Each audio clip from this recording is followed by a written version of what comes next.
Oh, great. God. You're doing this with two people right now that can't laugh. Oh yeah, that's what I fucking do.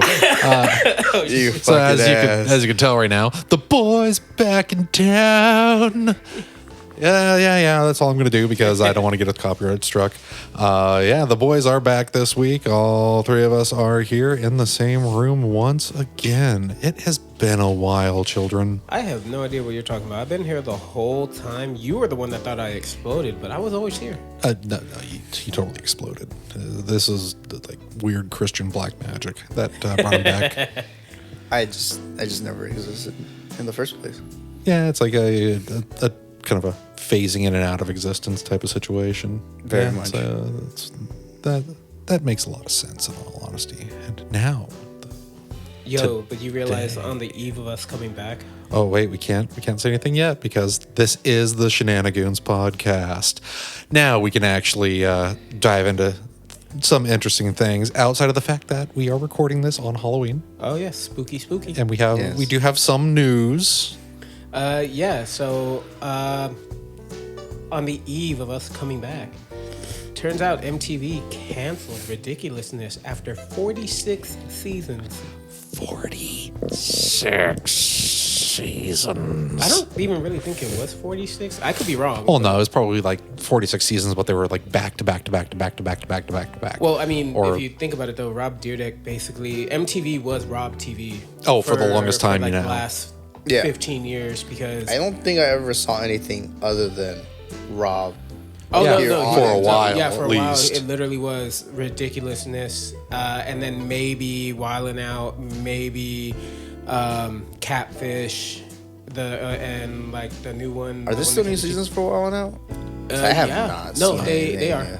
Okay. They are? Holy crap. It's one of those ones where it's like not like every season. It's like every other season or something like that.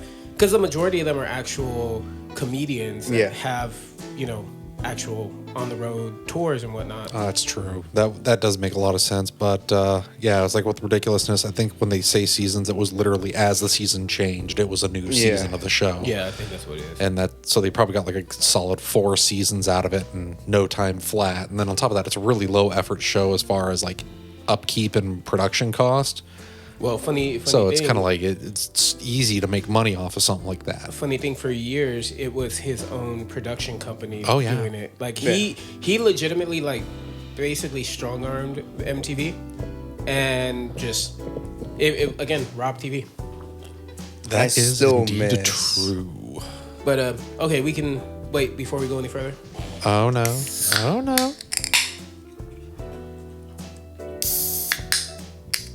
I'm going to be doing that in a few moments because I have to reply to the girlfriend real quick because she messaged me literally moments ago. Oh wow, that is good. Yeah. Nope. If you're going to burp, you got to do it. You got to do it right into the microphone. You know that you know what we're supposed to be doing here. We're not supposed to be modest. I cannot. What do you think this is? A Christian channel? No, the reason why I cannot, because I guarantee you at one point I will have a coughing fit that's gonna like take up like 5 minutes, and then John's gonna be left trying to determine if he wants to leave it in or not. Nah, you probably live it on knowing him. Yeah, I'll probably leave it in, especially if it's at a funny moment where I can get a good laugh out of it. Just I hate you guys. yes. God damn it. Yes, I succeed. Okay, though. But yeah, so it is officially Halloween. So one of the things that we had to do, Wait, of course. before that. Oh. We have to do our weekly reports on how we've been. Oh, okay. So how What's have new? you been, slut? Wow. Okay. I've been chilling. Came back from a concert not that long ago. Awesome. Last week. That's why we weren't doing podcasts. Actually, we've been We've been pretty busy. on the travels. Concert was pretty good. Pit. Ears were not prepared for the speakers being like right by me. We call that weak sauce. Yeah, and it's like if you can Surprisingly hear probably enough, the though, next day. Surprisingly, I didn't have ringing in my ears. Isaiah had ringing in his ears, and he's gone to more concerts than I have in Pitt. Oh, interesting. So I'm just like, I don't know, man. It sounds like it's a you problem. Well, it's also you young man. You still got fresh ears. It's like you're not to the point where it's gonna be all fuck you. I mean, he's younger than me. He's like 23. 23 or 24. One of those. He's a bitch. That's what it is. Also, not only is it Halloween, it is. I finally get to bring up a card game for once. Yeah. It is the release of Riftbound from League of Legends Riot Studios, right? Yeah. Yes. And I brought a couple of the starter decks over so that we can make sure we could actually get a good chance to play it today. I'm mad because I pre-ordered stuff and it's still not here. Did it say when it's coming? Yes, it's supposed to be here today. No. It's Halloween. It's like this is your spook for the season. Know, it's right? like, ooh, you're supposed to get things. No, the ghost, I've got it. Ooh. But yeah, it's like I brought over the Victor deck and the Li Shin deck because those are the two that I was able to actually find on kind of short notice. And honestly, the only reason I was able to get those was because I moved heavy furniture the other day and I got paid for moving that furniture. Nice. Well, it was like rocks, a big old steel like 1950s swing. Oh, Jesus Christ. Like some industrial chain and pulley systems. So it was like I got some money for doing that. I'm like, yes, today is the fun stuff. Day that Riftbound comes out. Ooh. Yes. So I went literally when it was like, oh yeah, we'll be doing it in 2 instead of 3. I'm like, yeah, I should go to Crazy Squirrel right now. I will be walking away from the world of Magic and gladly walking in the Riftbound. Yeah, Until Ninja Turtles comes out. Shut up. Yeah, it's like he'll be walking away from Magic for at least like a set or 2, maybe. But it has us as a draw. You should know this by now. I'm not buying that. Well, the funniest thing in the world though is that like I don't even play League of Legends, but yet I'm over here playing 2XKO and I'm playing Riftbound, and I'm pretty sure there's probably another video game that they're working on that I'm probably gonna play too. Well, it's like but you play Valorant. Oh, true, yeah, Valorant. I've played it like 5 times. Yeah, you still played it, so but you played it's a like Riot game. League of Legends, it's like I have no love for that game at all. I am terrible at MOBAs. I like the character designs. Yeah. I like Kata. Of course you do. Hey, it's KDA. But you know, so I like little aspects of it. It's just. Yeah, I'm with you. MOBA games, I am not good. They're like, remember our Smite escapades? Our Smite escapades. Oh, God. Where we would go into the arena where it's 5v5. And we would dominate. And we are easily wiping people, and we should not. Like, literally, we shouldn't. And then it's like, hey, let's actually try the MOBA portion. We get stomped. Oh, absolutely stomped with, like, low effort. Caesar tried to help us. Like, one night he hopped on. He's like, oh, you guys are playing. Cool, I'll hop on. He's like, do you guys do the MOBA? He's like, well, we're really bad at it. He's like, well, here, I'll teach you guys how to play. We're like, okay, sure. Didn't help at all. No, didn't help at all. Even he was like, okay. We drug him down. Yeah. We were like, sorry, man. He's like, no, it's cool. You guys just don't ever need to be on the MOBA side. Yeah, it's like, because and then we go into the arena mode with him. And then he just sees, and he's like, why can't you play like this in the MOBA version? And it's like, we don't know. It's some sort of like curse on us where we cannot play MOBA games, and I have no idea why. I've never been good at MOBA titles. Me neither. I've never like. I've played League of Legends since I was in high school, dude. Yeah, it's like I played it when it launched, and I was terrible then. I'm terrible now. Funny enough, the one that I was good at, I don't even think it's live anymore. Was the Blizzard. Heroes of the Storm. Heroes of the Storm. I don't know if it's live anymore. I was actually pretty decent in that one, but it was because it was basically a dumbed down version of League. But yeah, I could play that no problem. I could hop in, I could do the lanes, you name it. And then when we jumped on Smite for a bit, I was like, oh yeah, I should be able to do the same thing. Nope, didn't translate. Not at all. Because it's kind of like the only kind of MOBA title that I've been at all good with, or I should say I'm passable if I have a partner, was the original like mod Dota. Oh, yes. So like that old like Warcraft and StarCraft, Dota, Defense of the Ancients. That's about the only one that I at all had any. So according to this, at least 10 months ago, at least wise for Reddit and Google itself, Heroes of the Storm is still active. Ooh. Oh, we're not like we're gonna play it, but it's still active. It's a bit slower now. It is a smaller team now actually taking care of it. Oh, okay, I would expect as much, honestly.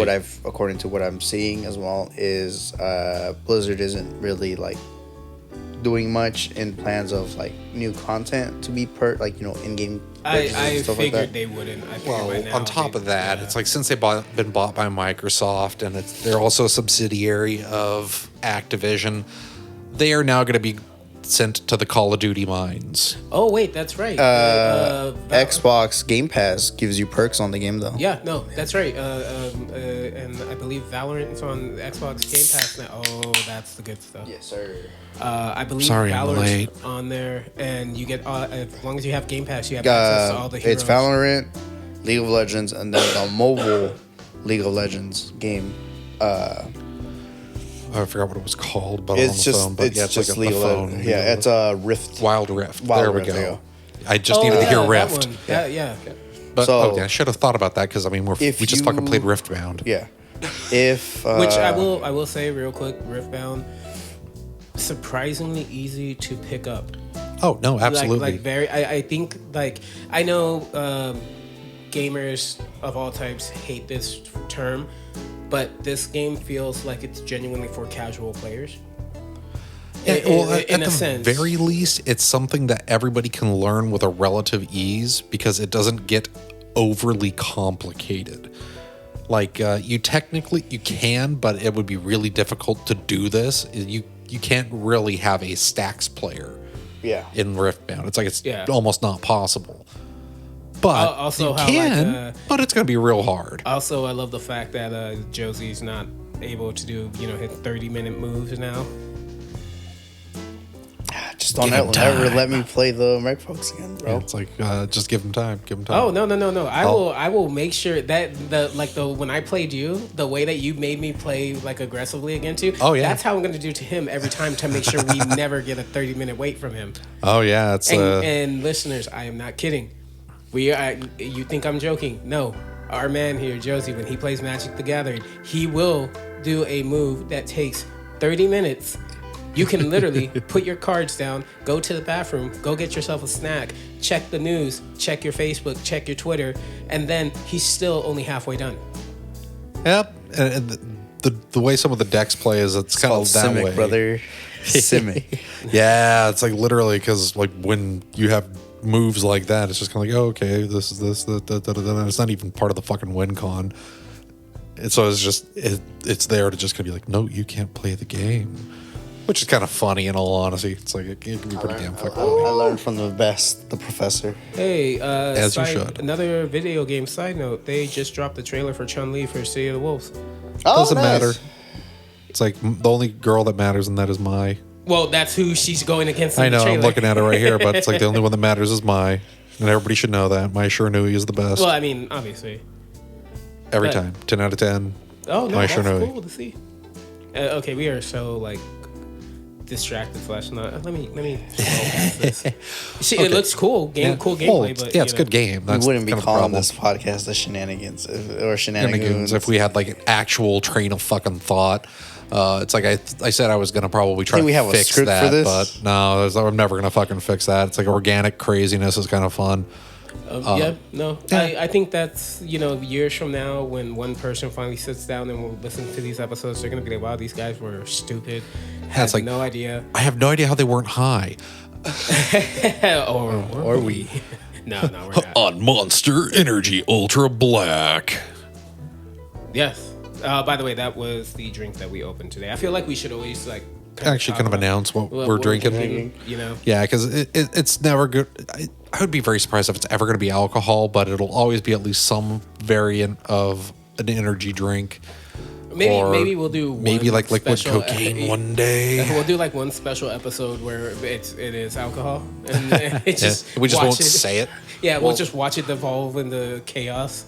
Yeah, it's like each of us brings in a handle. Oh no. Oh yeah, that'd be terrible. But yeah, so we played Riftbound. Yes, we did. Yes. We did play Riftbound. I like it. I like it's it. like- I'm it's- first to say I like it. It is a good game. It's just as kind of easy to play as I remember.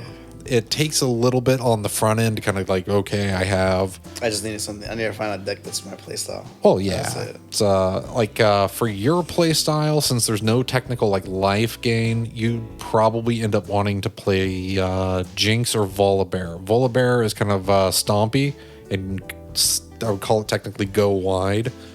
The Jinx deck is a little more interaction based, Okay. so I think you'd probably like the Jinx deck.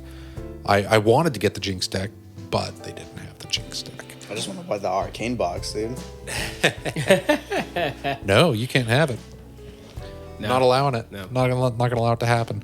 But yeah, it was fun. It was like I kind of made sure that everybody kind of knew how to play the first time. Then the second time when I stepped in, I was kind of like, okay, y'all are turtling like a motherfucker. Yeah, no, that okay. That was the funny thing is, so me and Josie, we're first time playing it. John had the luxury of going to one of the demos here in town to play it. So you already had a little bit of the up and up on how it goes. So like again, you give us a rundown, appreciate it. And Josie and I are playing it, and from a third person perspective, I could tell that John the whole time is like, guys, attack. Do something. It's like that meme with the guy with the stick. Come on, do something. That was him. And then so he's like, okay. Oh, absolutely. And, so we play, and I do my usual. Hey, I'll let everybody do the work for me, and then I'll just kind of push you away. So I won against Josie, and then John's like, well, here, let me play one, and then one of you wants to play, and we'll change it up. So Josie takes a break. So me and John play. John's like, okay, because you have to attack the battlefield in the game. So I was like, okay, this battlefield, if I get 7 units on it, I automatically win the game. I was like, I hate you. It's like, I hate you so bad. Funny enough, though, at one point, I had 4 on there. Yep. So like, if I had just kept going, I probably would have won if I had just Yeah, kept it's like if you were able to keep up that momentum on that particular one, you probably could have taken that. Yeah, and then of course, John being John, we're playing. I'm doing pretty good against him. I'm kind of holding against him for a minute, and then out of nowhere, the card gods were just like, "Here, John, finish him." And, It's like you have the power. Yes, and just Oh, you mean he cheated? Yeah, Like how he normally does? He Oh, cheated, yes. and then one fell swoop, boom, boom, boom, I win. I was like, I hate you. But it was fun.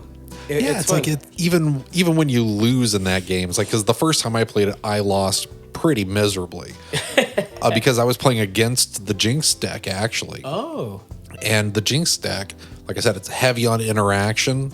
So there's lots of, or at least that version of it. I don't know if it's going to be the same version that we're going to end up getting. But that particular deck, it has a lot to go off of for reaction cards. So effectively interrupts. So lots of stuff for that. And it really hindered my my overpower. Because since I was playing Volibear is like big creature, go wide. oh, okay. And Dinosaurs. yeah, it's effectively the Volibear is like a dinosaur deck. Oh, pretty damn close I might because like it's that. like stompy, and lots of stompy, especially as time goes on. There was less of a reliance on tokens, like how these two had a little bit more in the way of tokens. Yeah. Like the Victor deck, heavy reliance on tokens, like especially for that 7 or more card. If you hold on there, you win the game. It's like Victor. It's like every turn you could just go like pay 1, tap Victor, boom, shit out a new token. So it's like you can start building them up really, really quickly. And yeah, it's Li Shin seems to be a little bit more kind of emphasis on the buffs and the buff mechanic. Yeah. So then that way you can remove the buffs and instead have effects from removing the buffs. Like you can get strong creatures, but it's like, hey, remove that buff, boom. You now have some sort of added effect, whether it's like destroy a creature, do X, Y, or Z type of situation. So I'm looking forward to seeing the rest of the starter decks because they also do counter, like, essentially. Oh yeah, well, one of the things that I really like about the starter decks compared to like all the others, A, they're $20. B, Nice. They come with a playmat, and C, they come with a pack of like a booster pack. Each one of them comes with a booster pack as well. I like that. So it's like you get the rule manual, playmat, booster pack, full set of cards to play with. It's like great, $20. It hasn't been that way with Magic since like the early 2000s. And then I mean, this is a brand new fucking card game. They're really kind of being like, hey, we're gonna give you value for your fucking money. Yep. Although the hard part is finding places that do MSRP sales. So it's like, yeah, this is brand new. The starter decks are supposed to be $20 a thing. The booster box is supposed to be $120. The what is it? The arena kit or whatever it's called. Oh, Proving Proving Ground. Ground. Yeah, the proving ground is supposed to be $50. So it's like you have The all those website, things. If at MSRP, you can get Well, all actually, of it funny for. enough, the website that I purchased it from now selling it for $100. No, yeah, it's because they did kind of like with any new card set in general, any set release, whether it's an expansion or a new thing. If it has any sort of popularity, you are going to see a lot of people going out and doing like the card investment. So it's like you have to kind of find those places like basically places like Target and GameStop, or if you have a local game store that tries their damnedest to sell things at MSRP. AKA Crazy Squirrel. Yeah, for us, it's Crazy Squirrel. They're the ones who will sell things pretty much at MSRP. When they do like a markup on things, the markup typically isn't too bad, which is really pretty nice. But it also does mean that, yeah, even though they have a nice store and good facilities, like they don't necessarily make a ton of money on all that outside of potentially doing it in volume. Because I know that today, at least for the Riftbound stuff, for the stuff that they had non-pre-ordered, Yeah. it's like it was just kind of all up front. There were only the Victor and Lee Shen decks, and then they had like 5 booster boxes that were sealed because they weren't doing packs. Wait, where is that? At Crazy Squirrel? Yep, Crazy Squirrel. Everything else that they had was all in the back and all kind of pre-ordered, and it was kind of a variant of all the different champion starter decks that they had. And I know that's where all the proving grounds were, including the booster box, the rest of the booster boxes, because I know that they actually had a pretty fair amount on that. But I need to go back and see if that Miku's still there. The Miku single. Yeah. I don't know. I don't buy singles. I buy packs because I have an addiction. Well, mine is a secret lair, and that secret lair is super expensive to find. Yeah, it's really hard. Hey, we're not talking about MTG. We're What about MTG? What do you mean? The card game that I'm about to build out a red black deck of, and with the express purpose of making people cry. I mean, that'll be funny, but no, we're not talking about that right now. You're using those, aren't you? Oh no, Deadpool is going to be the commander. Nice. Yeah, it's going to be a Deadpool commander deck, even though he's not the most important card in the deck by any stretch. He's just the commander for the sake of having Deadpool as the commander. It is not synergized around Deadpool at all. It's going to be a deck, again, think of my Valgavoth deck, but add red. So the Vagabond deck, that commander, the regular commander deck, essentially. Kind of, sort of. Well, a little bit, but I'm going to make it a lot more mean. It's going to be a lot more mean. Because I was even thinking... I retire from Magic now. I was even thinking about running the Markov that I pulled as my commander. I forgot you have a Markov, you bastard. Yeah, it's like I was very much thinking about that, because then it's kind of like, okay, I can be a real bastard.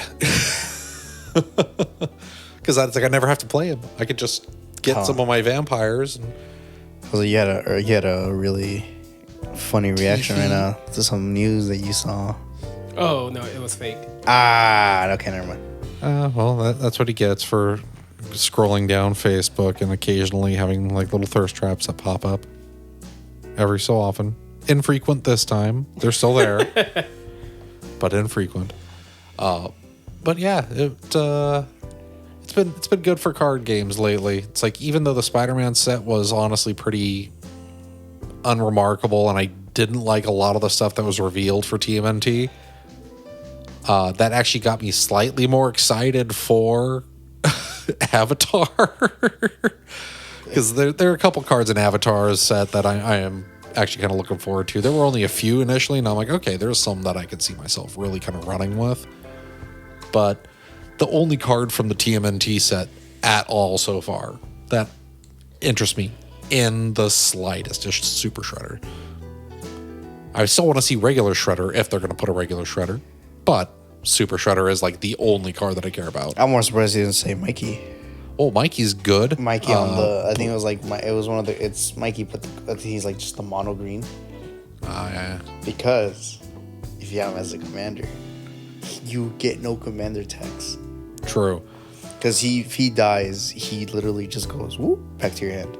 Yeah. The interesting part about the turtles, and this is the only kind of interesting mechanic I can see for them, is of course with partner commander stuff, like when they have the ally on them, or I think if they actually put like just partner on this, but between the turtles, they have like each of them has partner except for Leonardo, I think. No, all four of them have. Oh, there's two different styles of each turtle. Because Leo has like 3, and then there's 2 of each other. Is there 2 for each or 3 of each? Because I know that there's one set of 4 of them that all have like the partner mechanic, and it's kind of like, it's interesting that they play off of each other so well, and it's specifically they play off of Donatello. Yes, the Donny boy himself.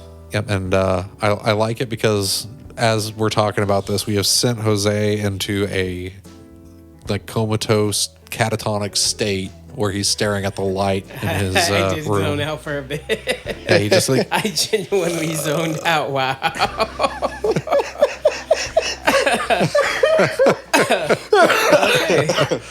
Okay. Yeah, you're just kind of like off on another planet looking up at your light. Like our Ninja Turtles expert is the one who's zoned down on us. Yeah, and the best part is that is so appropriate for the transition, because again, it is Halloween, so we watched some short horror films today. Boo!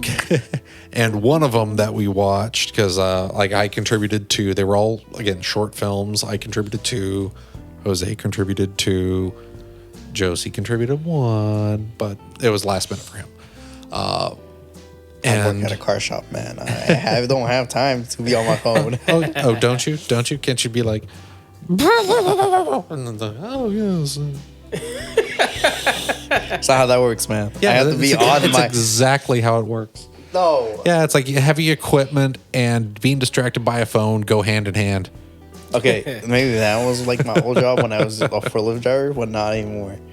Yeah, but yeah, it's like the 2 that I contributed. There were one was called Portrait of God, and the other one was called The Sky.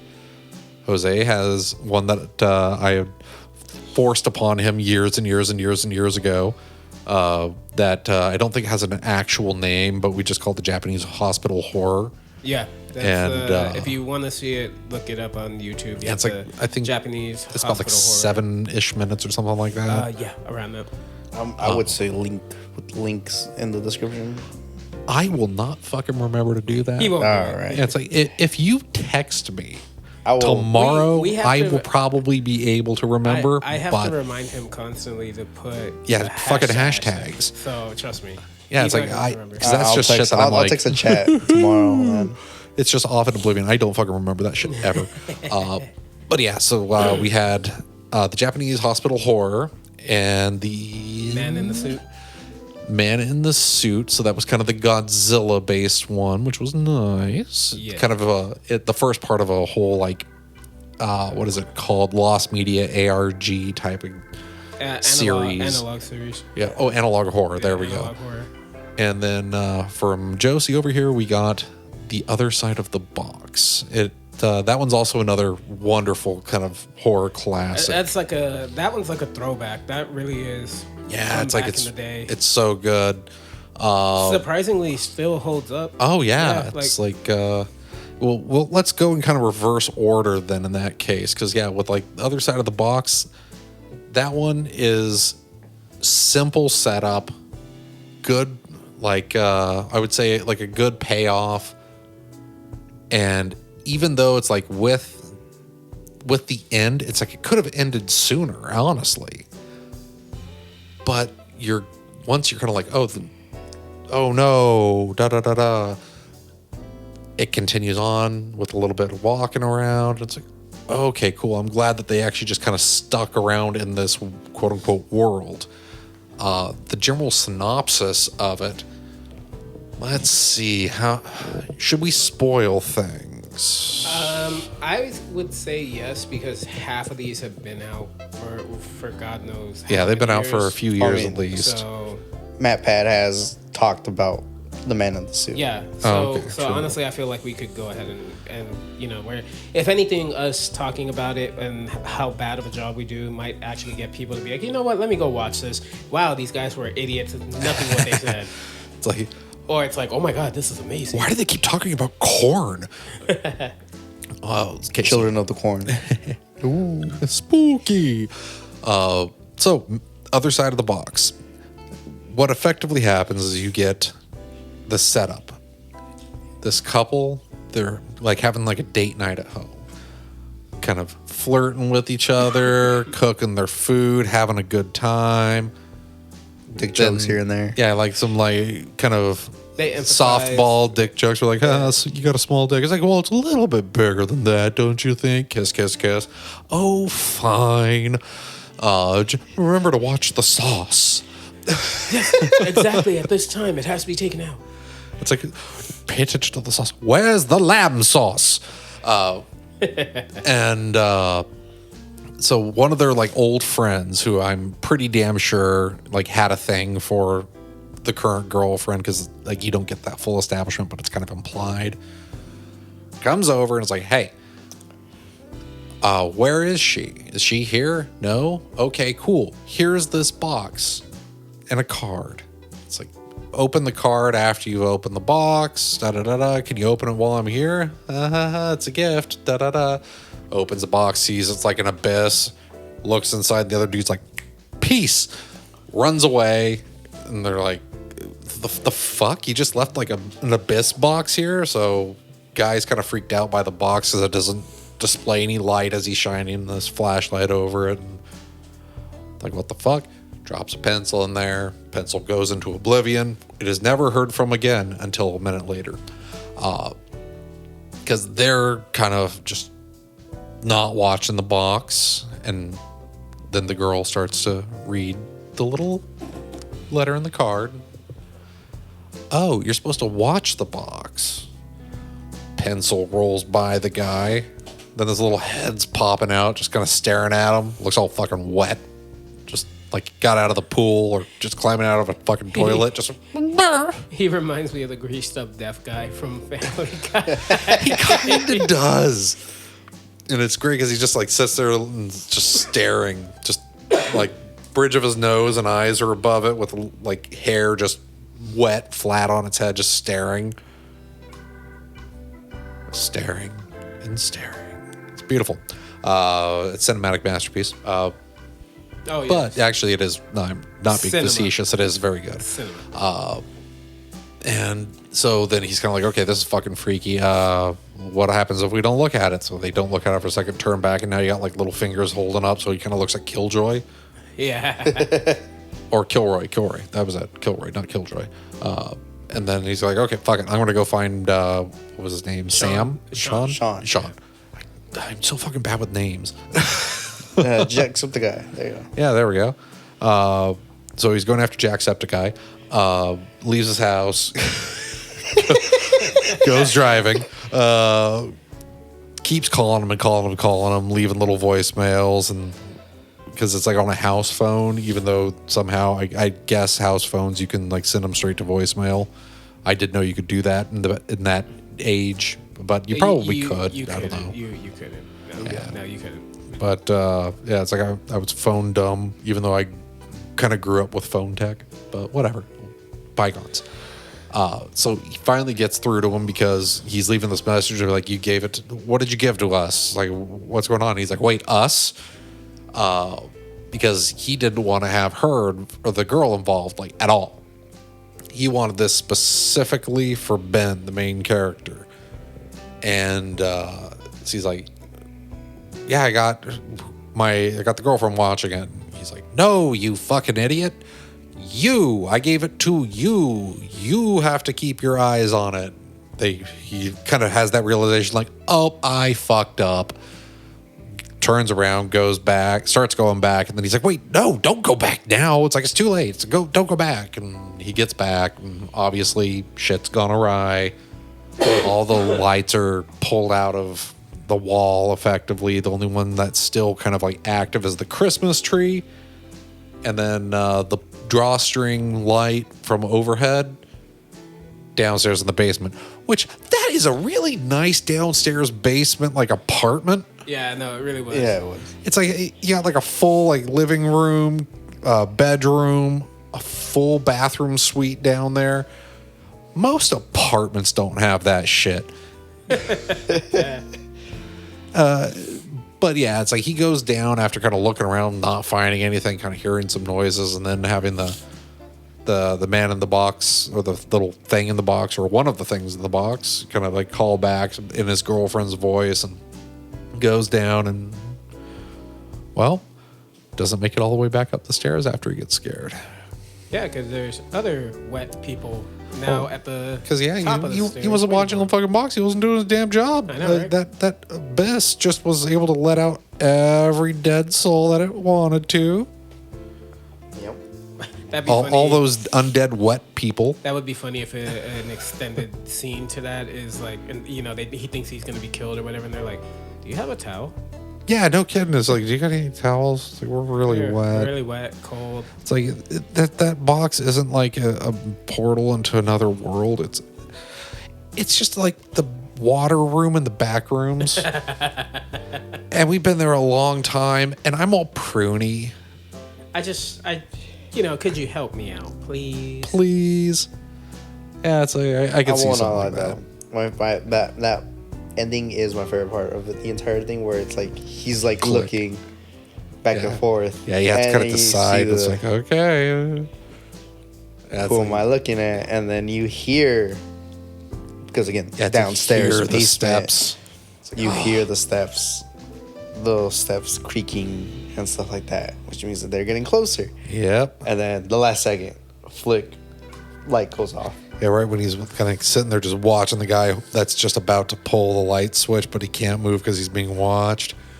And yeah, those footsteps coming down the stairs just like creak, creak. Because it's like they're not moving fucking fast. Yeah. And that's one of the best parts about it is they are not moving fast. So it's like that kind of that slow dread of like, okay, it's getting closer to him. He knows that they're getting closer to him, and he has to like play that little judgment there. It's like, okay, do I sit here and try to make sure I still have light so I can actually see them, or do I need to address what's literally going to be right here in a couple seconds that I can't see at the moment? And it's like that last little bit of dilemma that he has to face when he's like, okay, no, they're too close, I gotta look, and then click, it's too late anyway. Yeah. It's like, because he had never really gave up particularly, but at that moment it was like, fuck, there was no good choice. He was just fucked. Yo. Okay, so you know what then? It's classic. I love that one. Okay, so we watched 5 of them. Yep. After, now we're gonna rank them. So Well, first to fifth. Let's put it like this. I would score that one at a solid 7. Okay, 7. I'd agree. A 7 would work. Okay, and I'll say 7.5. 7.5. That works. Yeah, that works for me. Okay, yeah, we'll keep it. Yeah, we'll then just so that way we. We'll like open up a document. You got your laptop in front of you, son of a bitch. I always got to do work. Because like, you decided to open up your right laptop. next to like a PC as well and stuff. Be quiet. It's like you had to open up the computer. You had to look at things. You get the documents. You inadvertently volunteered. Because my phone isn't even on my person at the moment, so I couldn't even do it on my notepad. Ha. All right, so what's the next one? The next one after that was going to be Man in the Suit. Okay. So Man in the Suit, that one, it is an analog horror kind of series. We did just kind of the introduction video to it. And it's effectively, the very first video is just really a kind of... It's essentially like a standalone because the later episodes really go into detail as to what happened to him. Yeah, this is kind of a setup. Yeah, this is just almost like a pilot. Yeah, that's a good way to put it. That is kind of the pilot episode. And effectively what it is there's like very little audio. It's mostly just photos from or stills from like Godzilla productions, like early Godzilla productions, or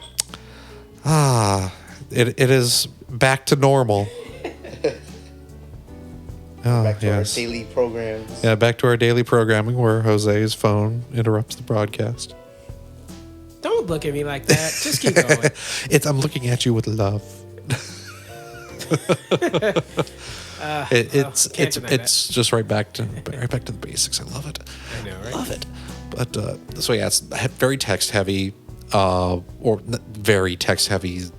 That's a bad way to put it because it's just kind of text on the screen, but it's not more than like a sentence at a time. Yeah, that's what I was about to say. It's usually like one, maybe one two like one or two screens. Yeah, there's one or two screens where there's no pictures, it's just text, and it's like literally 2 sentences. Yeah. So, it's not anything crazy. Yeah, it's like you're not reading a fucking novel for this first episode especially. And, me being the resident Godzilla fan, like, I enjoy it because it's a really cool concept. I've read online that apparently somebody's trying to turn it into an actual, like, movie or something of that nature, like a horror movie about that. That's like, that could be a lot of fun in all honesty, because, like, we've all in this room, we've all seen the full ARG at some point. Yeah, oh yeah. And, like, one of the things that I do like about the very first, kind of like the pilot there, is it is incredibly simple. It's like, okay, dude put on the Godzilla suit. He fell in love with the job. He didn't really take it off ever. And then once they were kind of like, okay, you got to get the fuck out of this suit because you're acting weird, he kind of morphed or deformed himself in that suit to kind of fit the Godzilla suit. The Godzilla suit kind of became his skin. Oh, but don't forget the beat drop that kicks. Oh yeah, that like that last second there, where it's just like the kind of like weird repetitive it's Godzilla screech. Yeah, it's the Godzilla roar. It's just like literally, and even John had said, and here's where the bass comes in. And yeah, you could turn it into an actual bass, but it's funny because. So again, like I said, since I've watched like all the movies, my life goal is to one day walk around in one of those suits. Absolutely. Even if I'd love to see that. Like I want to do that, run around, knock over like trash cans and stuff like that. You name it, just rah.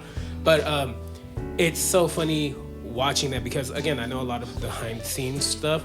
So to see those stock pictures and everything, but this is under the premise of, oh, this is a horror incident that actually happened. Oh, the actor wasn't well known. It's like, actually no, he was. Yeah, he was super well known. He was super well known, but because in this thing they never say the actor name. Yeah, so it's the implication kind of comes in. Yeah. It's like, oh, this was before that guy came in. Yeah, so and then in later episodes, like when they do the Anguirus incident, one of the other kaiju from Godzilla movies, for anybody that doesn't know that.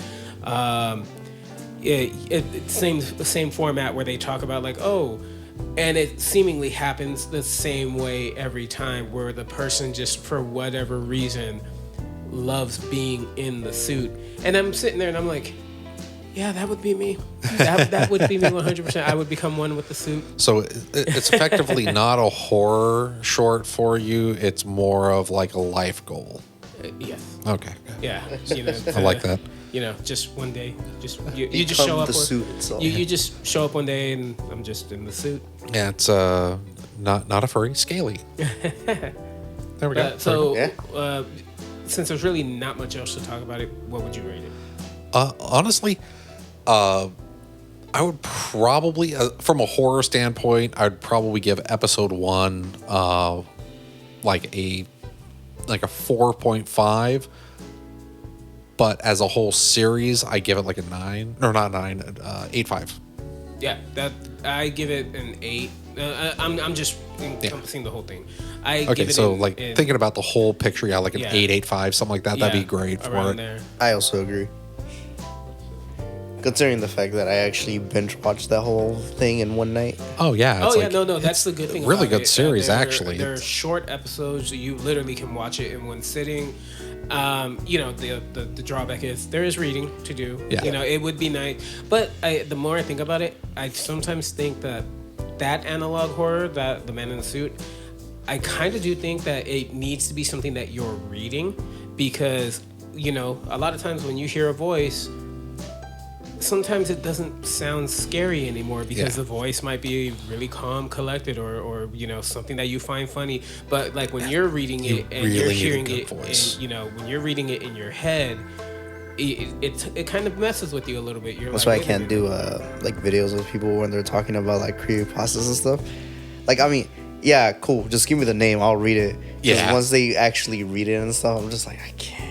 Yeah, it's about the only thing that I really like when it comes to like people reading creepypastas is what was it? Creepcast. Yeah. Mostly just because I love Meat Canyon. Wendigoon is nice too. Yeah. But I love Meat Canyon. The two of them together is chaos and harmony. But I really like how they do it when they read it together, because you know what you're going to get effectively, because you know the personalities, that one of them's kind of a voice actor, the other one not really. A couple of the YouTube channels that you've shown me that deal with the SCP Foundation. Oh yeah, majority of those are really well done. Yeah, it's like because you have to have the voice for it. and they're really well done. Like the Exploring series, Vulcan. The one that and it's animated, and the guy has like a mask on because he doesn't want the SCP Foundation to find him. I know who you're thinking. I watched him too. Yeah, he does a pretty good job. So again, for things like that, voiceover works. But not everything needs it. I don't think this analog series would be good with it, and I'm kind of glad it doesn't have it. I mean, I know I said like, hey guys, I'm kind of tired because I really didn't sleep last night, so I was like, I don't know if I can read something right now. But no, like once it started, I woke up and I'm reading it, and I'm like, oh yeah, I forgot. Yeah, it's like for what it is and what it entails, especially in the eventuality of the full scope of the Man in the Suit series. It's simple, it's to the point, and it doesn't want like the text or the images to overstay their welcome unless there's a good reason for it to. Yeah. And it's also very sparing on the sound, which is also really kind of nice, because it's like you get like that VHS kind of distortion for like, you've watched this VHS a bajillion times where it's been stored improperly, so you're getting some of that distortion from age and wear. It's they did a pretty damn good job with that. And it is kind of funny because it is super amateurish, especially in the beginning. Oh yeah. But it's like after they're kind of like, oh, people actually like this, and they developed it out further into the full series. It really kind of picked up. Yeah, it picked up, and then the quality control was there as well, because one of my favorite parts was Garcia. the misspelling, I loved that.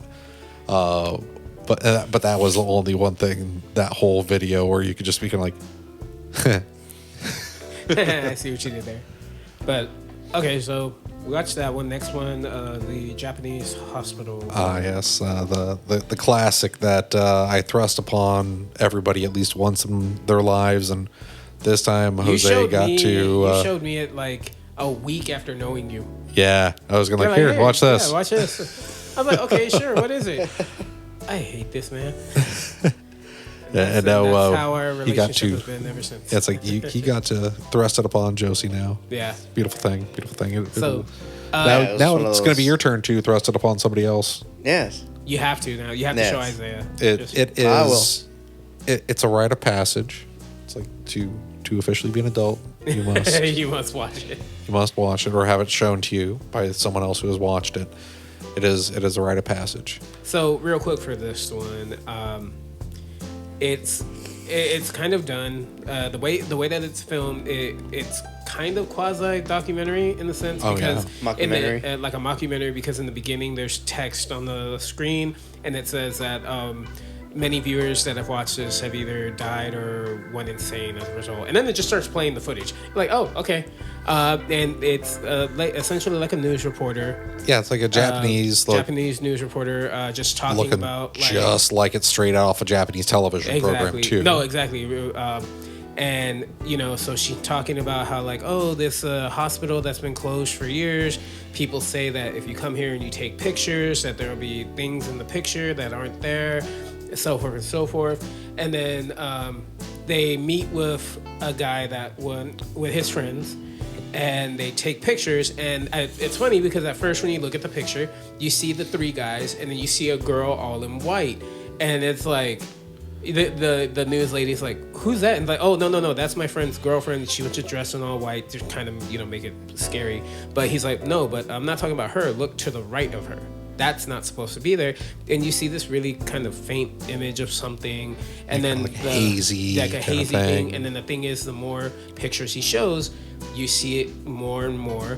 And the thing is, you only see it around the girl. Yeah. And so he's like, yeah, all of us, and she's like, did anything happen while you were there? She's like, well, no, nothing happened. Just, all of us, we did get sick for a little bit. And, my friend's girlfriend, the one that was in the picture, nobody can get a hold of her for a while now. It's like, Yeah, it's like nobody decided to just kind of go to her fucking house. Exactly.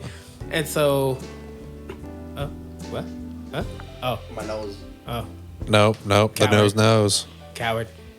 But anyway. You just gotta go. Just like that. I just fucking did. Did he really just leave the door open? Yeah, he left the door open. It's not even closed. Boy. How rude. And children. You guys got on my case for the phone? But, well, yeah, it's my job. Okay. But anyway, so let me finish talking about it. So she then meets up with another person who apparently, when he and his friends went, he got separated from them somehow. Even, I don't get how he did, but he did. And he ended up falling off like the second story and like breaking a leg or something like that. Or he busted something. Yeah. But I know he also had like a... Yeah, but he's recovering, but he tells her like, "Oh, I don't remember anything from that night. I remember going there, but I don't remember anything else." And it's like, "Oh, okay, no problem." And then it cuts back to them in front of the hospital talking, presumably the same night, because again, this is like it's supposed to be like a Japanese show, like a newscast or like a segment, yeah, something.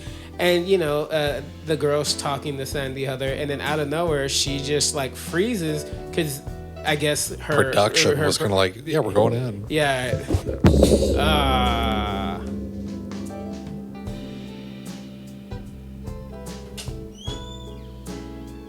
We are having technical problems for a moment. So, because of the technical problems, I am going to make a sharp sound in a moment. La-di-da-di-da.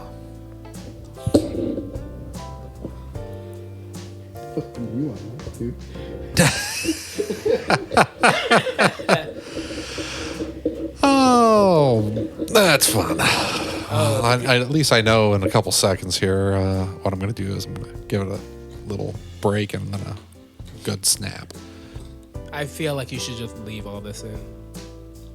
I don't know. Maybe I might. I might leave a little bit of it in because just to kind of stipulate everything, Josie's mic fell as he was not in the room. So it is Halloween. Therefore, Satan did it. Your house is haunted, Jose. Congratulations. Now, unfortunately, you live here. Yeah, thanks. So the big problem that it's gonna keep coming off. You're just gonna have to hold it, manhandle it like I do. Be a man. Yes, do it. Extend the fucker. Yeah, there we go. Now stroke it.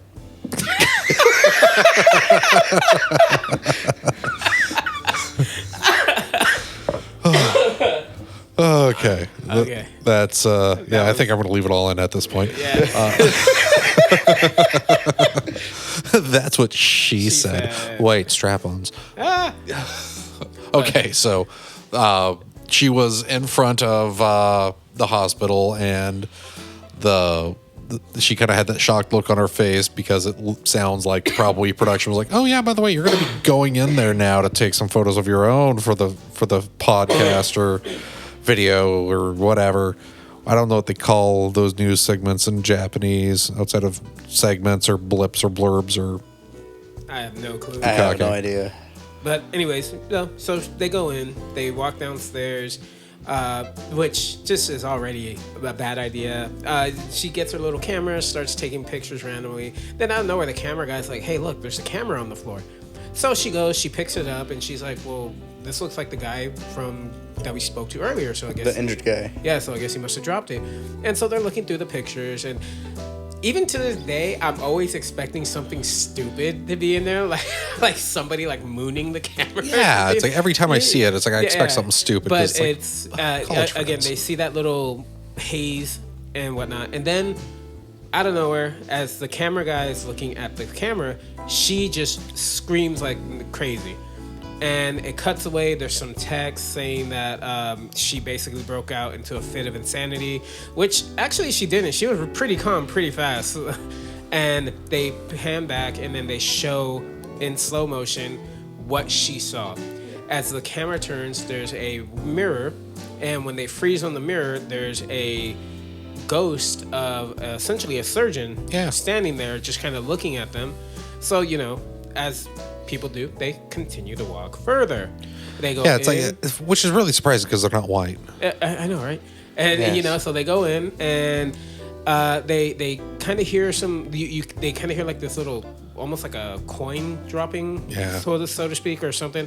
They're looking kind of in the rooms, whatever, and then they finally look to the right. There's like what used to look like a surgery, like an operating room. Yeah, it's like kind of the operating theater of some kind, where it's not quite like a full like bed, but it's kind of like one of those reclined chairs that they would sometimes operate on. But in this one was for one of the old school maternity wards. Oh, yes. That was it. And then so camera turns to the left. Oh, look, there's a mirror there, because for some odd reason in this hospital, they felt the need to put random mirrors in the hallway. And lo and behold, he sees surgeons apparently working on someone. And then, and even the camera guy's like, "Huh?" And then he looks back. They're not there. He looks at the mirror again. They're there. And then when they cut to it, and this was the thing that got me all those years ago when John got me to watch this, because he didn't say anything about it. There is this random, it looks like a bloody, almost like a body that's been flayed inside out, sitting on this gurney that's right there. And that's when the footage just cuts out.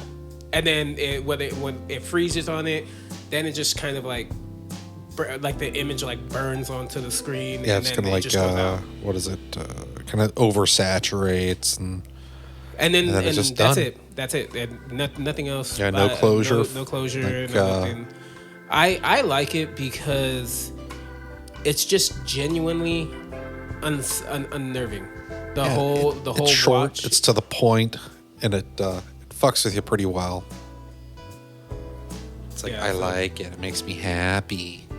Yeah, so I personally would give that like a 8. Yeah, it's like I hold a lot of nostalgia for this one. 7.5. I'm gonna go. I think I'm gonna go 8.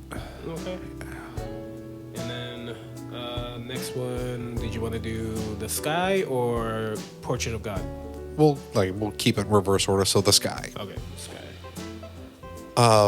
The Sky, it is less direct horror. And this is another one that I saw a little while ago. I loved it. It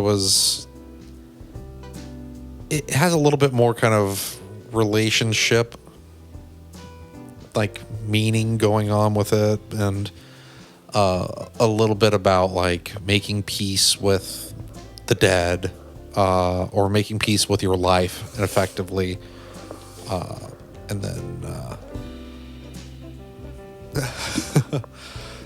really weird how I had to make that motion, but he got it. Okay, so with The Sky, you have these two girls, probably British, sitting out in the countryside. Yep. They are kind of like just viewing this stormy sky, pouring wine, playing Never Have I Ever. Then one of them introduces mushrooms to the mix. And before it all really starts kind of going bad, it's like the brunette of the two, she just kind of was like, it's like, I'd never ever been so scared. And that kind of sets in that it's like, okay, this isn't like we're just out to see the sunset or the storm. Yeah, the storm, and something bad's happening. Yeah, something is amiss here.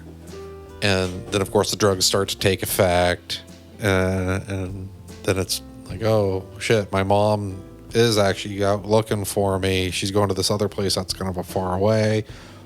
Other girl, like, oh no, it's like that's too far away. But she always throws you out whenever she gets a new boyfriend. It's shit, mom. It's like, yeah, we're family. She's not family. So they kind of settle back, kind of start to relax again, view the sky. You can kind of start seeing that there's like a little haze coming up off the earth, going towards the sky at that point. And then it gets revealed that the other girl kind of set up the mom in that sense to be like, hey, she's going to be at the pier instead of at home or anywhere else. And then that sets off the other one. So she's like, well, why would you fucking do that? Like, why would you lie to, or why would you do that to make my mom go over there? I've got to go find her. It's like, this is going to be the last chance I have. So she runs off to find her. The other girl kind of sits there kind of like broken, like, fuck. She knows that she fucked up, but that at the same time, it's like, I wanted to go out with her. Yeah. And so she just starts walking towards the storm. That's the last we really see of her. So the other girl's running through the woods, going towards the little pier that should be out in there. As she runs, you start to see, when the other girl starts walking towards the storm, at that point, you also start to see things start to lift off the ground as well. And it almost seems like the girl in the forest is kind of outrunning that stuff initially, just barely. And then she finally comes upon her mother after kind of having a moment where she's starting to hear voices and shit for like the girl that she just left, and even her mom kind of like calling her name, asking, don't go, all that stuff. And then she gets to her mom. Mom kind of turns around, and then you're seeing more of kind of like that ethereal stuff and things starting to kind of like go up into the sky from Earth. And at this point, you're kind of like, okay, so is this like a supernatural storm? Is this the end of the world? What's going on? But is then, it like a nuclear explosion? Yeah, it's because then it's like boom, you hear that little shock, and you even see kind of like a orangish shock come through the mother. Skin starts to peel away, and then just boom, you see this fireball start to like roll towards her and just overtake her, and even then the girl's just screaming, and then you start to see the skin start to peel away from her face, and then just cut to black. Kind of fun. So it's like, is it drugs? Yeah, no, yeah. You had said it best afterwards, where it's like now leaves you to question, Is this all drug induced? Is it the end of the world? Is it the end of the world? Was it like some type of nuclear attack, or like what is it? And I like that. I like that aspect that it's left to your interpretation. Yeah, it's like there's a lot of viewer interpretation available for the ending on that one. It's like it's like it's not so much like a straight up horror, but it's stuff where you don't necessarily know what your answer is going to be, and that in some respects could be a little bit more horrifying than just saying, oh, it's a monster. Yeah. So it's like there's a little bit of play there in that one. It's like and I quite like it. That one I would probably personally I'd give that one an 8.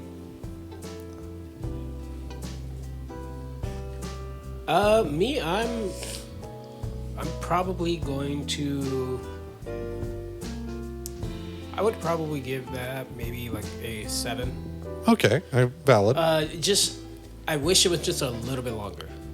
Like a little bit more fleshed out. A little more fleshed out. We don't have to see like what actually happened. Still leave that whole. It's up to you to interpret what happened, but just kind of flesh it out a little more. Yeah. I get that. And Mr. Sniffly? All right. I want to say maybe like an 8.5. 8.5? I've always been more of a like psychological guy, so horror and stuff like that. Yeah, it's like I get that. Or it's like it leaves a little bit more up to you. Before, like ahead of the time, like we were talking downstairs after playing Riftbound, I was like, fuck it, we'll just watch Perfect Blue again. Yeah, it's like if we didn't have like a 15-minute time limit to make sure we could actually record for the fucking night. Yeah. It's like, we could watch like all our favorite horror films. That'd be fucking great. I don't know if I could get the damn fucking work. But yeah, that's it's the sky is damn good. I was very pleased with that one when I first saw it, and I was like, you know what, I'm gonna bring that to the boys. And then we have the final one. And honestly, I'm just going to go right out the gate and say it's my personal favorite, because it'll always be my personal favorite because it's pretty good. Portrait of God. This one is incredibly simple setup. It's like a little AV booth. Girl was going in, practicing a presentation on this painting called The Portrait of God, which is just a black painting where people will sit there, they'll stare at it, most won't see shit, but some people will see something in the painting. And it's like it produces kind of almost a religious experience in them. That's the setup. And so she's doing this report. She runs through it the first time. Then as she's going to reset it, you kind of get to see some eyes in the corner. It's like that, because then when she goes back, her little eyes are off to her, the left side of the screen, just off in the far back. They blend in exquisitely with the surroundings. So it's like if you're not paying attention for it, you haven't seen it before, you might not notice it right off the gate. But then she starts to do the presentation again. So when the camera switches back from like behind her head view back to like in front of her, those eyes are gone. It's a completely different setup back there now. And then it's like, wait a second. She gets to the point where she introduces the painting. And she really just kind of sits and looks at it for a second. And then you can kind of see the slight bit of eyes and a little bit of a figure kind of taking shape back there. And it gets a little bit more clear. And then she's like, okay, something's a little weird here, because actually this is becoming a little too clear. So she kind of goes back behind the counter, raises the little projection screen, and it's like, nope, fucker's right there. Exits the room. The moment she closes the door, boom, she's in a dark void. Spotlight right down on top of her. You can start hearing this creature start to approach out of the darkness, and it's just really slowly approaching, very slightly, becoming more and more visible. Start to see some of its features, but it's still just blurry enough when it's close. She turns her head away. It kind of like deforms its face so its mouth gets hella big. That light starts to shine. Very Pennywise. Yeah, it's just kind of like gently with a hand, it grabs her chin, turns her head towards it. She opens her eyes and gazes right into that light, and just it overtakes her completely. And then it's back in the real world.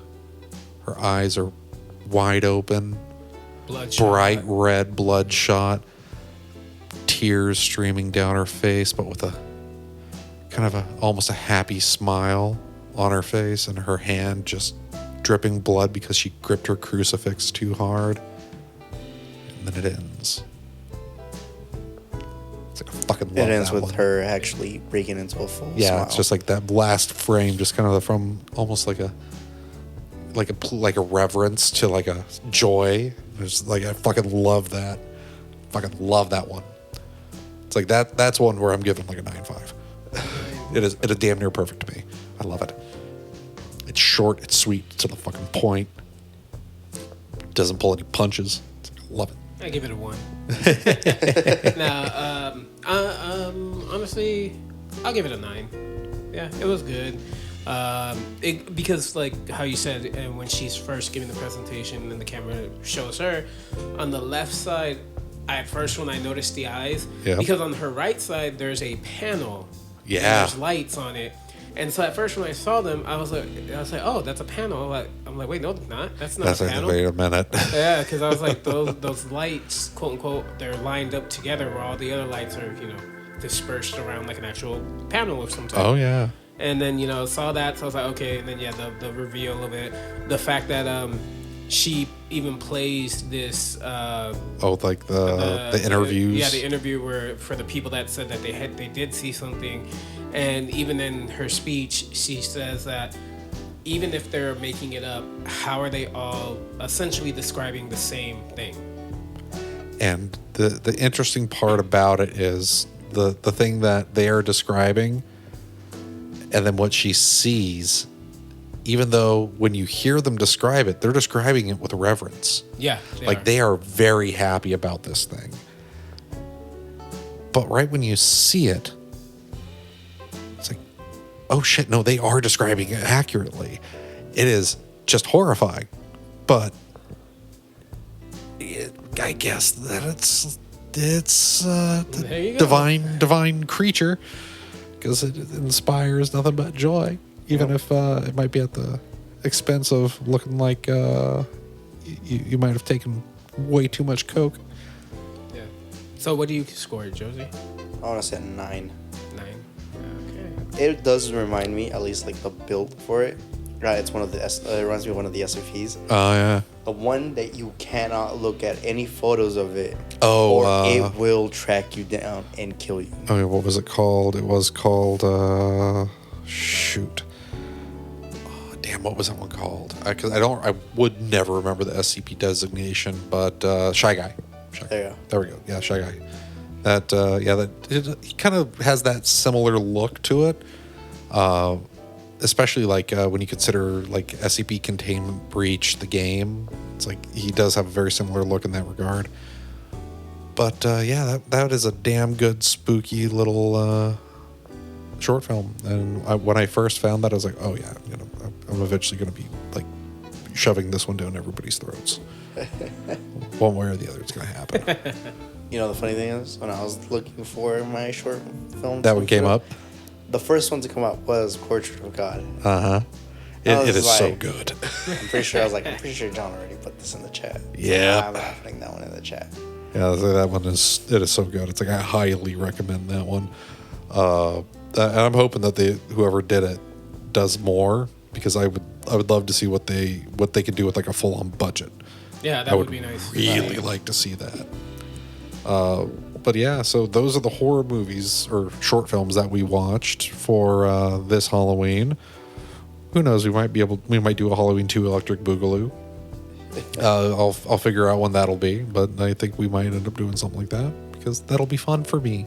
Yeah, no, it'll just make us watch more Nightmare Fuel.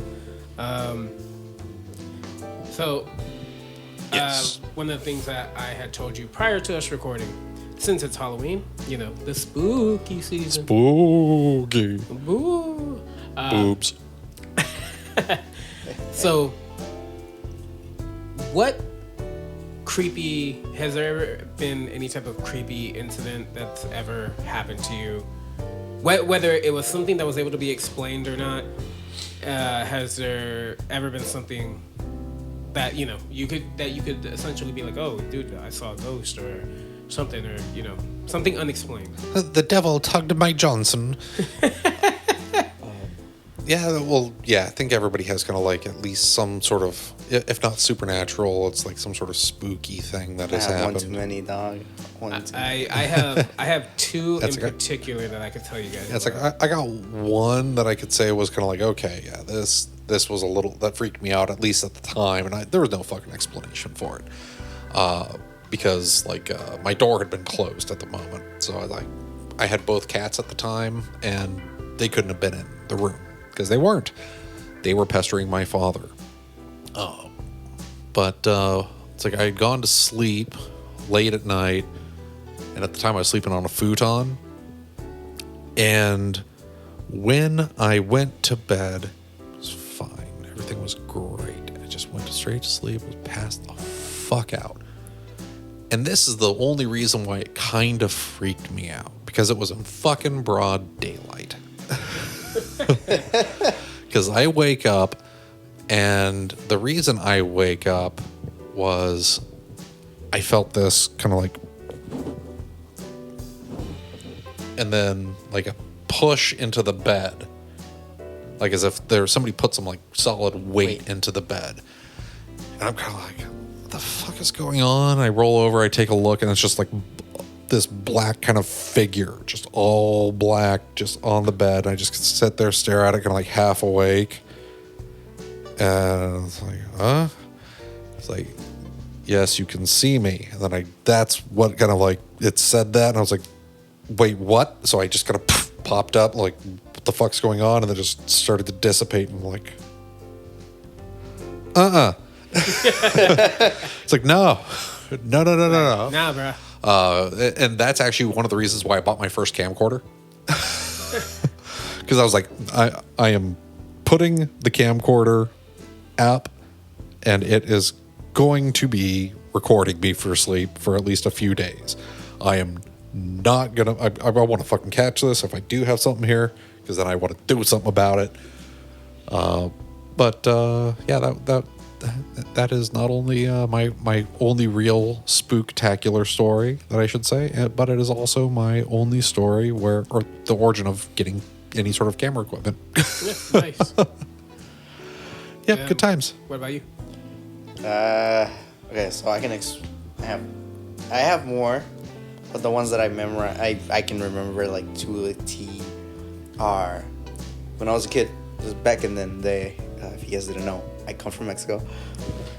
So when I was living in Mexico, I was Spooky. maybe like, I want to say the age of 3.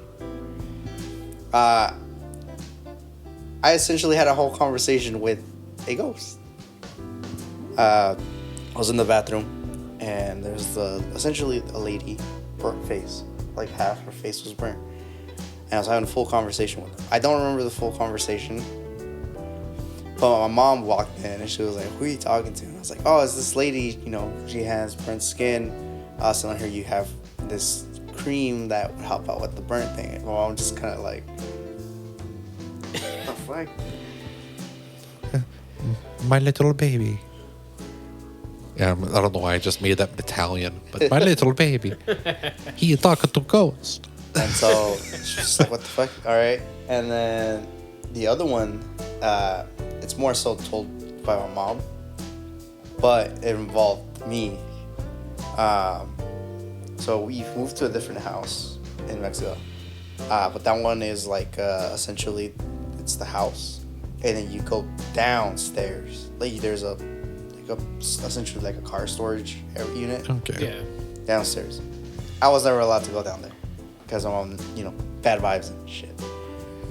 But in that house, weird shit would happen. We had a TV, and it would be a certain volume, and then I randomly would go full blast or it would get really quiet.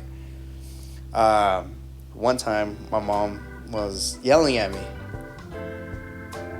me while I was asleep, because she walked into my room and my toys were all on the floor, and she saw me basically on the floor playing with the toys. And my stepdad at the time walked. He's like, who are you yelling at? And he's like, I'm yelling at Jose or Josie. And he goes, he's asleep in the other room. And then she goes, wait, what? I love it. Yeah. Good old times.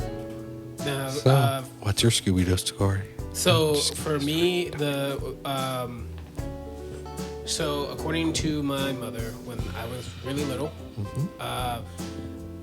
one day we're at home, just her and I, and I'm guessing the living room, and just sitting there playing with toys, watching TV, you name it, and she tells me that randomly she heard me talking.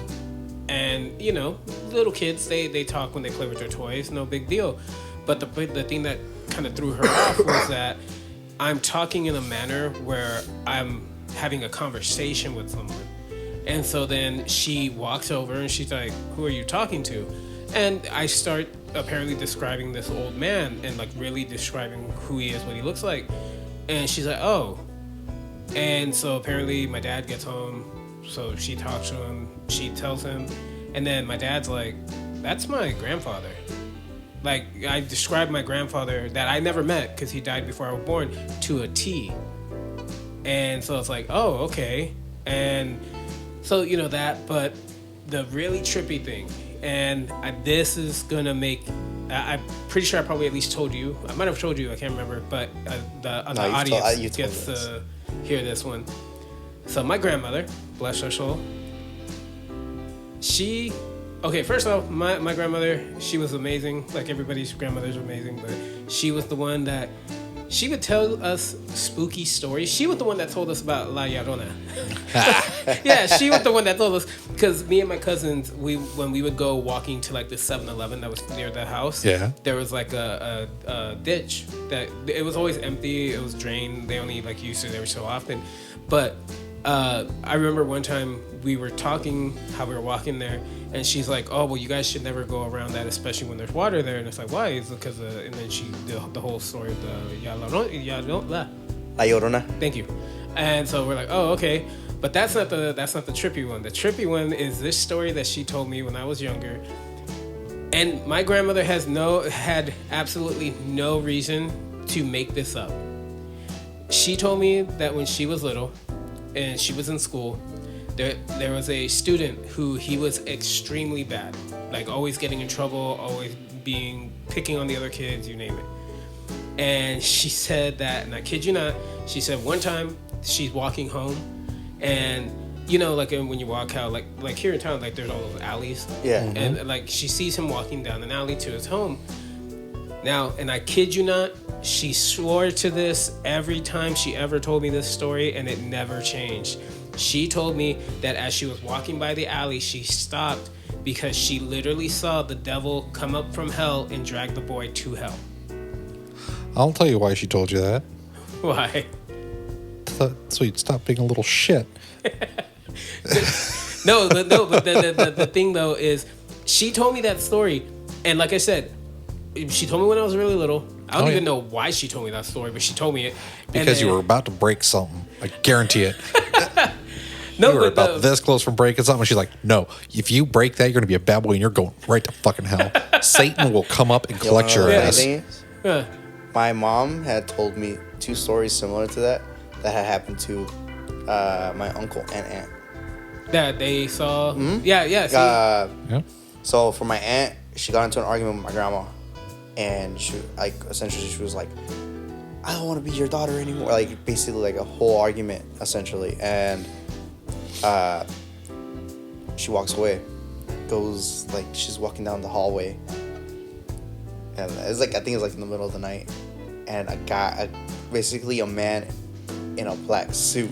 Yeah, no, that's what my grandmother said too. That he was man in a black suit. A man in a black suit literally comes up from the ground, grabs the kid, and takes him into the ground, and it seals, and it's gone. What's punishment? And no, but the funniest thing is, like I said, my grandmother, no matter how many times she told that story, never changed a detail. It was always the same thing, the same description, the same thing that the kid would do, like I was a bully and this that, and the other. And it was always just this weird thing of like,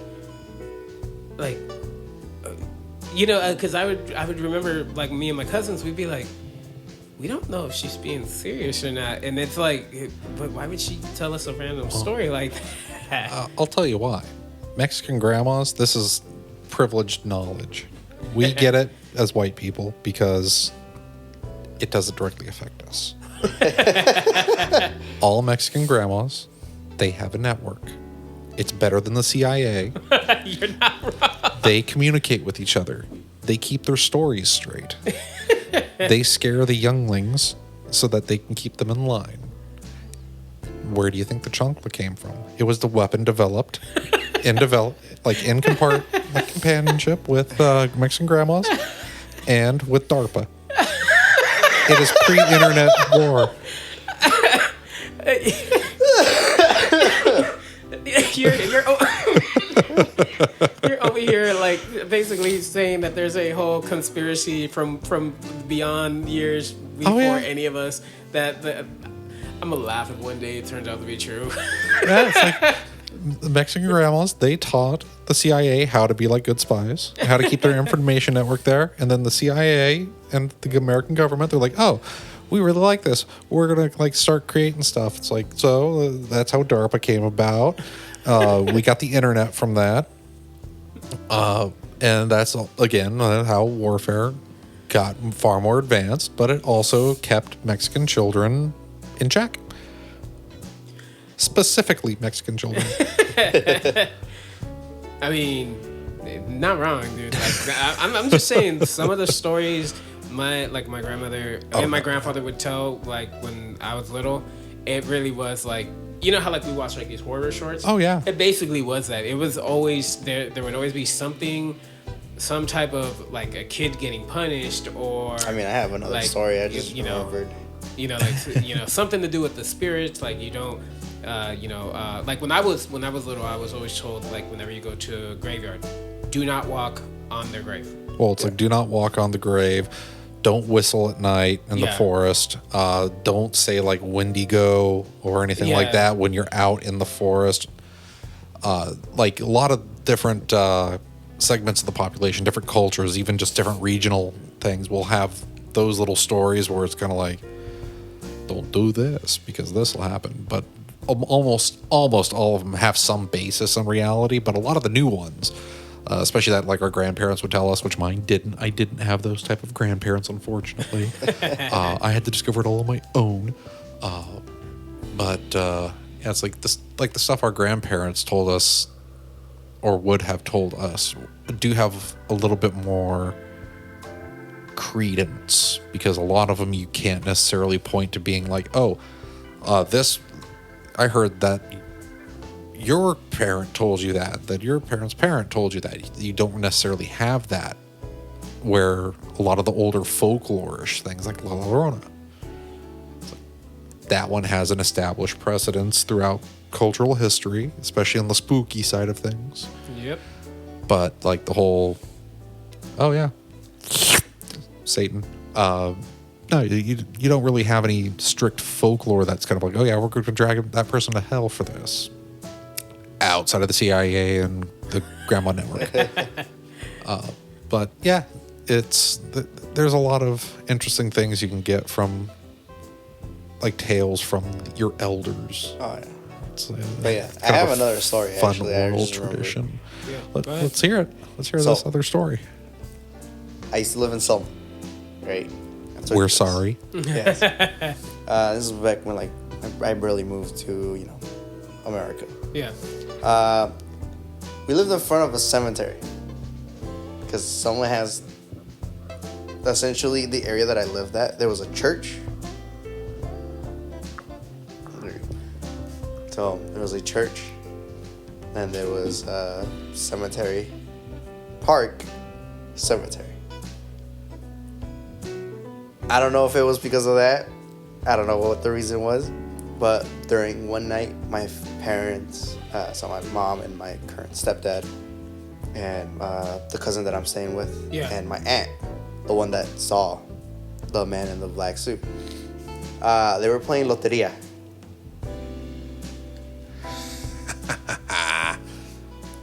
And I shit you not, when this happened, they yell, they get to El Diablo card. As soon as they say that, on the roof, you just hear the biggest thump, like something just landed on there, and everyone was like, "What the fuck?" I love it. I love it. And then there's more to it. There's more like that happened at Selma too. When we would walk by, because again, so there was 2 cemeteries right there. But the cemetery to my, essentially, that's across the church. We would walk by that area. I would feel something grabbing my legs, like basically a hand running on my legs the whole time. Do it again. It happened multiple times until we went and like to the cemetery to look and stuff, and we found someone that shared one of my last names. Ooh. Fun times. Fun times. I like it. I like right? it. I like it. Like I said, there's more, but you know. Oh yeah, it's like anything else that I have is just because like we were like just exploring places or looking at shit that we shouldn't be looking at. You see, I'm one of those because people. I'm painfully white when it comes to paranormal. It's like I gotta fucking go. I'm one of those people that okay, so I'm like in the middle. Like I believe and I don't believe.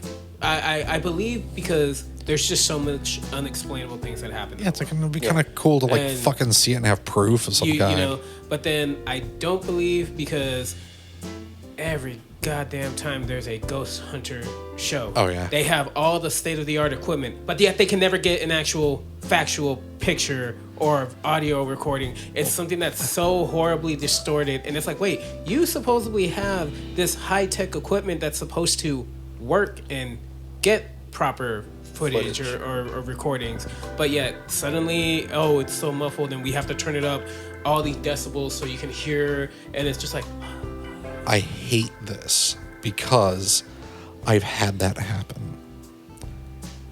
Karen and I did go to Alcatraz. We've done 2 tours of Alcatraz.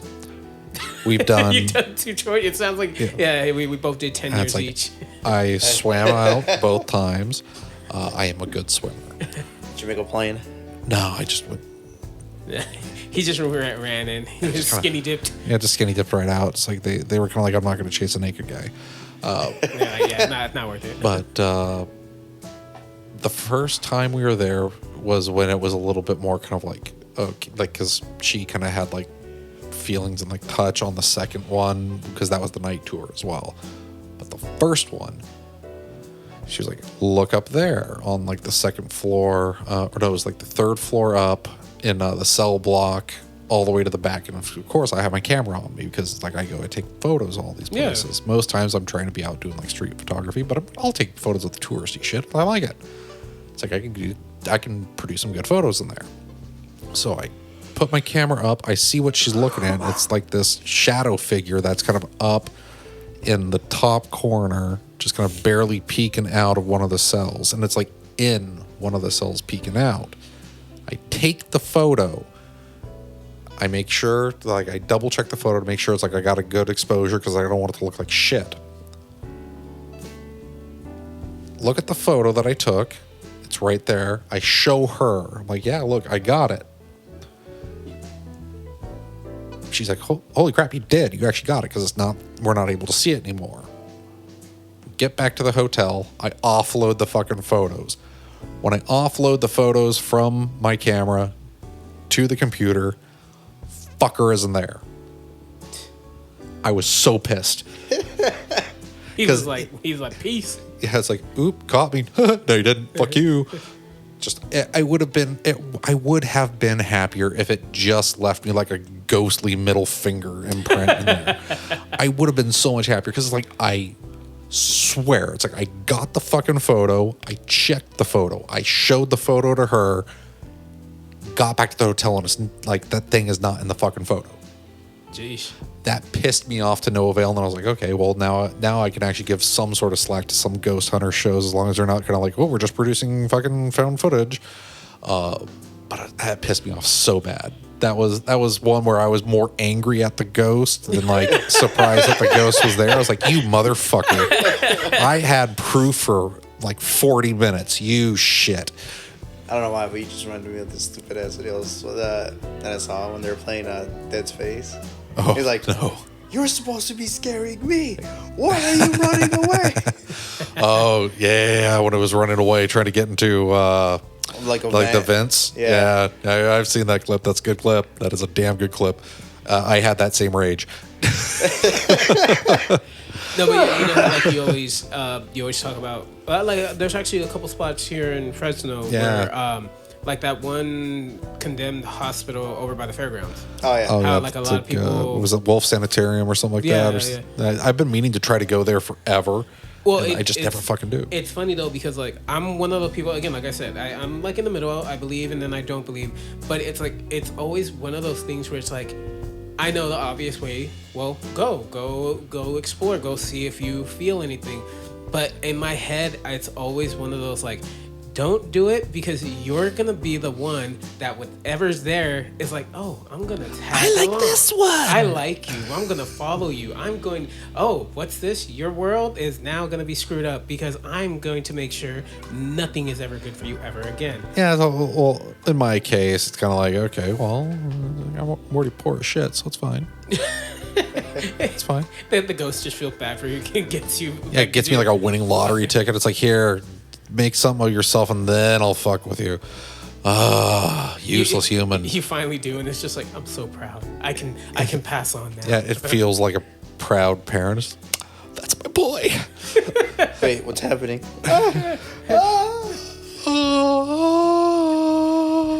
Just goes off into the ether. It's like, thank you, ghost. Yeah, like I've always wanted to go to what ship is it? Queen Mary? Yeah, I've always wanted to go to it, but it's always that weird notion of like, hey, yeah, but it's so much of a tourist destination now. Yeah. That's kind of one of the things going against it. When it was just kind of like a, hey, we're just kind of using it as a hotel and people just have weird experiences. I think that's when it would have been really good to go and experience. Isn't there like a hotel that's also like that? Oh yeah, there's a couple. Because the hotel that the Shining Hotel was based off is like a place in Colorado. Yeah. But it's not called the Overlook or something like that. But apparently it's supposed to be haunted. But it like that whole topic kind of gets into my really want to eventually get into like urbex shit, because like I really love urbex content. I love the whole like urban decay and plant life taking over for like buildings that have been abandoned, or just going in and seeing like some really fucking cool graffiti in there, like something just total disrepair where it looks like it was ran through by like a pack of wildebeest and shit. It's like, oh, I like that type of stuff. There is one I'm place. just not going to do it by myself for two reasons. One, you're scared. No.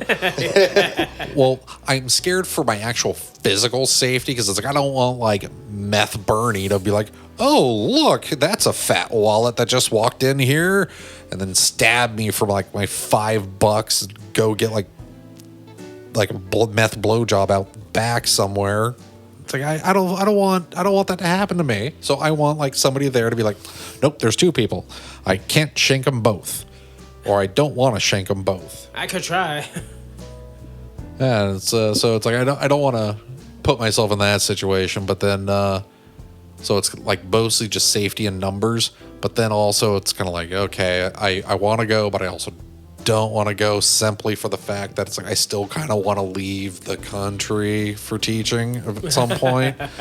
And if I catch a case of trespassing and it goes anywhere besides like, hey, just pay a fine, that's fucked. Yeah. So it's like I got to be a little careful about that. So it's like, you get the extra person with you for like safety and numbers, and then you just kind of like make sure that you get the permission to go into the, like whoever owns the land or whatnot, if there's any registered owner. So you got to get the permission to go in and be like, yeah, I'm going to take some photos. Click, click, click. So that's one of the only things that's held me back.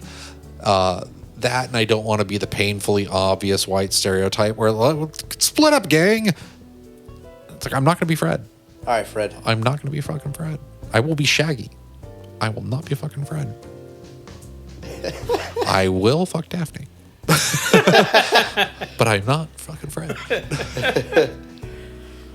Nah, there is a spot that I want to go to. It's the mansion for the... Oh, Kearney? I think so. The one literally out kind of, I think, Kearney Boulevard? Maybe? I just know that it was built... Like, they never stopped building. Oh, you're thinking Winchester. Yeah. There you go. Winchester Mystery House, yeah. I want to go to that. Yeah, that one's actually pretty cool. You do that. You go there. You do that. No, I'm taking John with me. Yeah. Yeah, that's fine. No, yeah, you go there. I'll wear a GoPro. Let's put like a little GoPro on. We'll do a night tour. I just imagine you'd be the one that's like, what was that? You see that? That's like, right just there. put like a little headlamp on, little GoPro strapped to the chest, and then just for internet flair, just like 6 socks padded right in here. So whenever it's like I look down, it's just just for funsies. Never mind the fact that you've caught actual footage of ghosts walking around. Yeah, people are just be like, what's fucking going on down there? It's like, is that real? It's like that's like the fucking Loch Ness Monster of the YouTube channel. That's what it'll end up being. It's like, oh, it's like we're never able to see it again. It just like a few frames, but it looked like it was like fucking baseballs. did he put like a watermelon in there? Like, what is that? Oh yeah, it's like that'd be fun to do. Go do that. It's up in Winchester. It's like I'd be down. I'm down. Let's do that.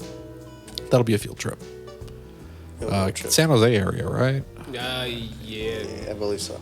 Yeah, it's like double check for me real quick, because it's like I know I'll have spring break off. I know that much, which is nice. So we could make a field trip. Where is it? Yeah, San Jose. Beautiful. Okay. Field trip in early April. Sure, why not? Okay, Sure. cool. Yeah, so you're hearing it here first. Now you get to go out of Fresno. Yeah, you're gonna be schlepped off on a trip. You get a little vacation of a couple days, and you get to go to a spooky house. How do you feel? No. I'm terribly sorry. The script has been written. Well, the script has also been written for you to go to Disneyland, remember? Yeah. So that's going to be your haunted moment. Oh, no, yeah, it's going to absolutely scar me for life. Yeah. And not even the whole princess dress. No, if anything, you're looking forward to the dress. Yeah, I'm looking up to the princess dress. I think that would be stellar as an icing on the cake, but the actual attendance of Disneyland is the part that's going to emotionally scar me. We'll make it fit within the schedule of us going to San Jose to go to Disneyland. They're in the opposite direction. Oh, yeah. It's fine. We'll make it work. Does it work? Does it matter? It's like 2.5 hours. We'll drive one way, and then we'll have like a night. Like we'll go there, we'll spend a night, then we'll come back down to Southern California. We'll do the Disneyland trip, and I will cry inside during it. Oh no, you're definitely. I will book a therapist. You're definitely getting on It's a Small World. 100%. I will make you get on that one. That's the only one I can truly stand, because it is so emotionally scarring. It kind of turns it back in on itself. So by the time you're done with it, you have like Stockholm syndrome, and you're singing along with it. It's a beautiful thing. They have perfected torture. It's a Small World is better than waterboarding.